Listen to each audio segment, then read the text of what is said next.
যে ছাত্র দলের সন্ত্রাসীরা হামলা করছে কেউ ছাত্র না, এগুলো সব অছাত্র। 15 বছর 20 বছর ধরে তারা বিশ্ববিদ্যালয় ক্যাম্পাসগুলো তারা দখল করে রাখছে। এবং ওই সন্ত্রাসীরা কয়েকদিন আগে একটা হাসপাতালের ওয়াশরুমে পালিয়েছিল, ওইখানে গিয়ে চাঁদাবাজি করতে, টেন্ডারবাজি করতে। এরা নাকি ছাত্র। আমরা গতকালকে দেখতে পেয়েছি বেগম রোকেয়া বিশ্ববিদ্যালয়, শহীদ আবু সাঈদের বিশ্ববিদ্যালয়, সেই বিশ্ববিদ্যালয়ে ছাত্র শিবিরের জুলাই নিয়ে প্রোগ্রামে এই ছাত্রদল সন্ত্রাসীরা প্রথমে গিয়ে হামলা করে এবং পরবর্তীতে ক্যাম্পাসে একটা ভীতিকর পরিস্থিতি তারা তৈরি করেছিল।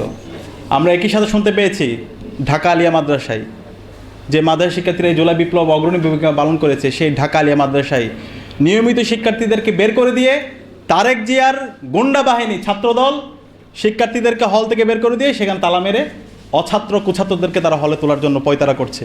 এবং একই সাথে আমরা দেখতে পেয়েছি ঢাকা কলেজে আজকে সেই দুপুরে আমাদের জুলাইয়ের একটা প্রোগ্রাম চলছে, সেই প্রোগ্রামে ঢাকা কলেজ ছাত্র শিবিরের অফিস সম্পাদক তার উপর বর্বরচিত হামলা হয় এবং সেই জুলাইয়ের প্রোগ্রামটা তারা বানচাল করে দেয়।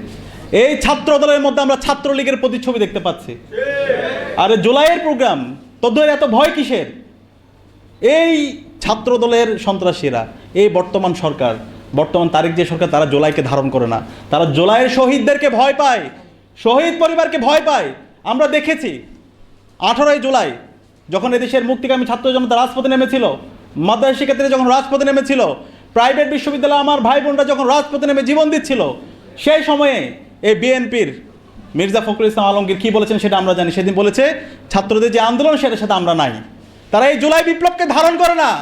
16 বছর তারা ঈদের পর আন্দোলনের নামে এই ফেসিবাদী শক্তির সাথে আপোষ করার মাধ্যমে এই বাংলার মানুষদেরকে, আমাদেরকে এই ফেসিবাদের মধ্য দিয়ে যেতে তারা এই ফেসিবাদীকে সহায়তা করেছে। আমাদের নেতৃবৃন্দ শহীদ হয়েছে, জীবন দিয়েছে। সেই 13-14 সাল আমরা দেখতে পেয়েছি যখন তাদের নেত্রী মার্চ ফর ডেমোক্রেসির ঘোষণা দিয়েছিল, তারা সবাই আপোষ করে ঘরে বসেছিল। আমাদের নেতৃবৃন্দ, আমাদের কর্মীরা, শহীদ মনসুররা রাজপথে নেমে জীবন দিয়েছে, তারা একটা বালুর ট্রাক সরাইতে পারে নাই। আজকে তারা বিপ্লবী সাজে।